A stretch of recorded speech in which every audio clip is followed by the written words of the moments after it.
Vamos lá, caras. Agora, dilatação superficial, tá ok? Como o próprio nome já está dizendo, dilatação superficial é uma dilatação que considera a superfície do objeto, ou seja, é uma dilatação em duas dimensões, tá? Quando é que ela vai acontecer? A dilatação superficial, ela acontece quando duas dimensões do nosso objeto devem ser consideradas. Ou seja, por exemplo, uma placa de metal, onde eu tenho aqui um lado L1 e um lado L2, tá? E a sua espessura, ela é desprezível, tá ok? Quando acontece isso, eu preciso considerar a dilatação dessas duas dimensões. Nesse caso, o que a gente vai considerar é a dilatação da área, que no caso aqui vai ser a mesma coisa de superfície. Tá? É uma dilatação que acontece em duas dimensões. A principal mudança aqui vai ser na letra, porque lá nós considerávamos L, tá? Aqui nós vamos considerar o S para representar a dilatação. Então a nossa nova fórmula de dilatação vai ser essa, ó. A dilatação da superfície, que é esse ΔS, tá? Que é definido como sendo a superfície final após a dilatação, porque o que acontece? Digamos que essa placa ela é dilatada. Então, se ela estiver presa nessa parte aqui, ó, num canto de parede, por exemplo, ou numa peça de algum automóvel, a parte que vai ser dilatada é essa daqui, ó, em azul. Então, houve um aumento na área do meu objeto, tá? Então, nós vamos ter aqui que vai ser essa nova superfície que a gente tem, menos a superfície inicial, tá? Mas, professor, nem sempre nós temos aí o tamanho da nova superfície, tá? Então, tem como a gente calcular isso parecido com o que a gente calculava a dilatação linear? Tem sim, caras. A dilatação, ela também pode ser dada da seguinte forma. A dilatação superficial, ela vai ser a superfície inicial, que geralmente a gente consegue medir antes de dilatar a peça, nós temos lá as dimensões dela, vezes um beta, onde esse beta já foi apresentado para vocês, ele é o coeficiente de dilatação superficial, vou já colocar a relação dele com alfa, vezes a variação de temperatura sofrida, tá? Então, nós vamos ter aqui essa fórmula para calcular a dilatação superficial, tá? Onde esse beta, ele corresponde a 2 vezes alfa. E é 2 vezes alfa porque são duas dimensões, tá? Isso é uma aproximação, professor? É uma aproximação. Os objetos, eles possuem dilatações, fórmulas de calcular dilatações bem mais complicadas que isso. Mas para diferenças de temperatura de até 100 graus Celsius e dilatações bem pequenas, essa fórmula é uma ótima aproximação, tudo bem? Então, geralmente nas questões não vai ser dado o beta, pode acontecer de ser dado diretamente o beta, o coeficiente de dilatação superficial, mas na maioria das questões vai ser dado o alfa, tá? Porque é referente àquele metal específico, então ele bota o alfa para todo mundo e você quiser a dilatação superficial, você multiplica por 2, que ele sabe que você é capaz de fazer isso, tá bom? Pronto, professor, e no dia a dia, onde é que a gente acha essa consideração aí da dilatação superficial?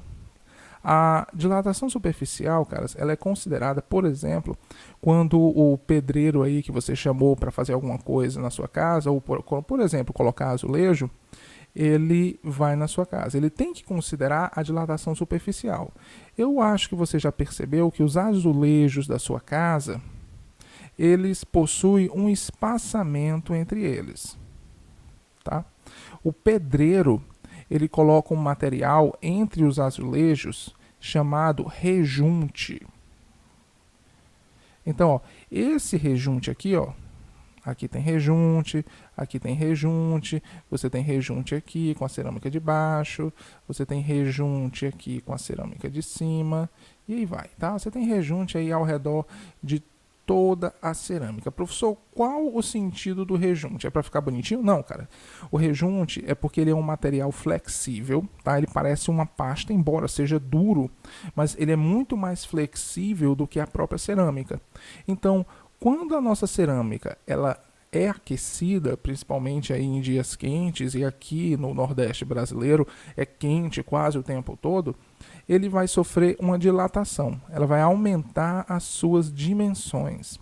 Aumentando as suas dimensões, ela vai pressionar o que está ao redor dela. Tá? Se esse material que está ao redor da minha cerâmica não for um material que possa sofrer deformações facilmente, a cerâmica vai rachar, porque ela vai entrar em contato com material que não pode ser facilmente moldado.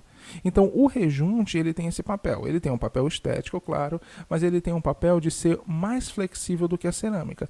Então, quando a minha cerâmica ela dilatar, ela não vai rachar, porque o material que está aqui, ele é um pouco mais flexível e vai permitir essas dilatações. Claro que não dilatações gigantescas, mas pequenas dilatações, ele funciona bem, tá?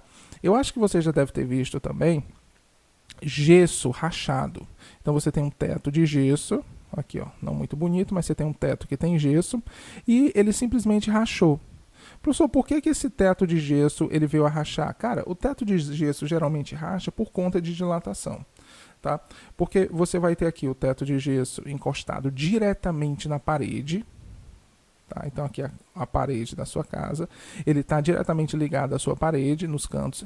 Então, devido ao aquecimento e o resfriamento aí do teto da sua casa, esse gesso ele vai para os lados e volta e fica fazendo isso. Chega um momento que, por conta da parede não ser tão flexível, geralmente o pessoal que trabalha com gesso esquece de deixar algum espaçozinho entre a parede que deve ser deixado. Esse gesso ele vai tensionar as suas partes. Tensionando as suas partes, ele vai rachar. Tá, okay? Justamente devido a esse movimento provocado pela dilatação. Tá? Professor, mas como é que isso vem em questões aí de vestibulares e Enem? É bem simples. Eu vou colocar aqui para vocês verem, porque eu não consegui trazer de novo para cá. Questão da Mackenzie aí de 2017, tá? Nós temos aí um cubo regular homogêneo. Professor, o que de acha é um cubo regular homogêneo? Um cubo regular homogêneo é um cubo que possui aí todos os seus lados formando 90 graus, tá? E homogêneo que ele tem todas as arestas iguais. A aresta dele é de 20 centímetros. Professor, o que de acho é a aresta? É o lado, cara, é o lado. Se tu não lembra, é o lado. Está inicialmente a 20 graus Celsius. O coeficiente de dilatação linear médio do material com que foi fabricado é 2 vezes 10 a menos 5 graus Celsius, a menos 1. Aquecendo-se uniformemente o cubo, ou seja, você vai injetar calor nele de forma igual. Tá?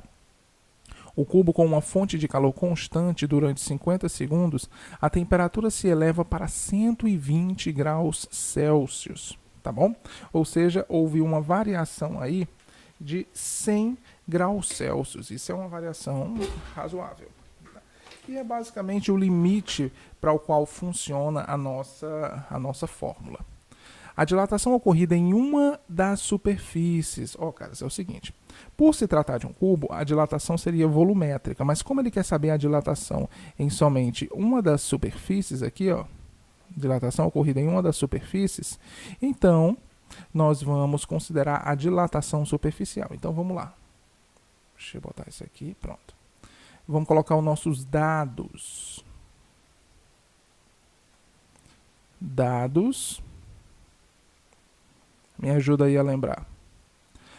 Nós temos aí um cubo de aresta 20 centímetros. Então, o lado do nosso cubo é de 20 centímetros. Ele estava inicialmente a temperatura de 20 graus Celsius. Então, a temperatura inicial é de 20 graus Celsius. Tá bom?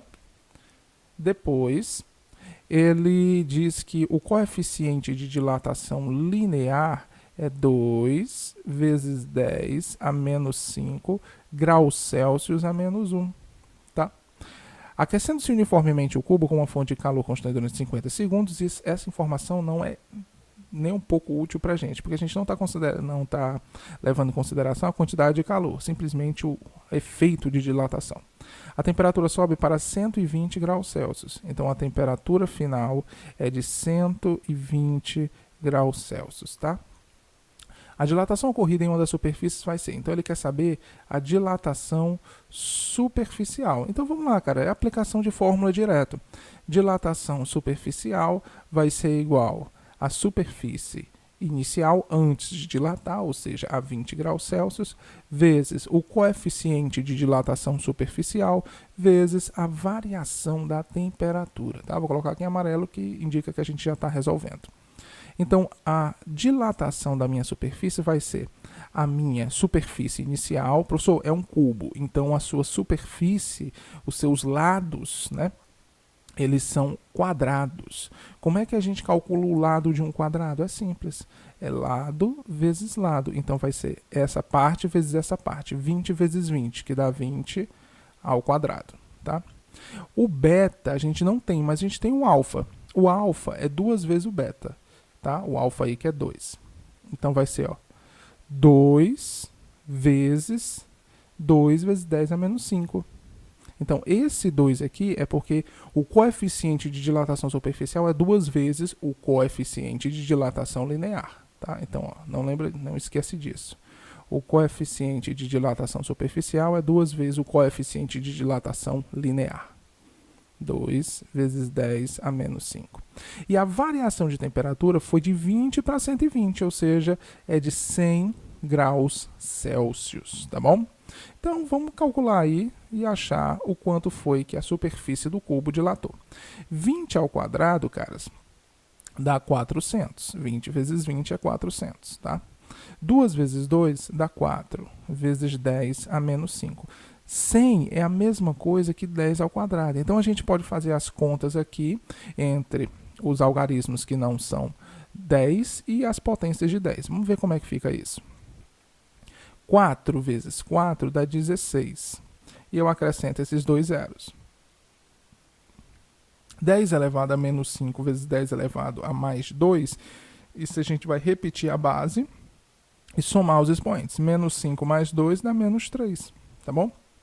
Então, fica ΔS vai ser igual a 16.600 vezes 10 a menos 3. Professor, como é que fica isso daqui? Cara, bem fácil. Você vai simplesmente voltar a sua vírgula que se encontra aqui 3 casas.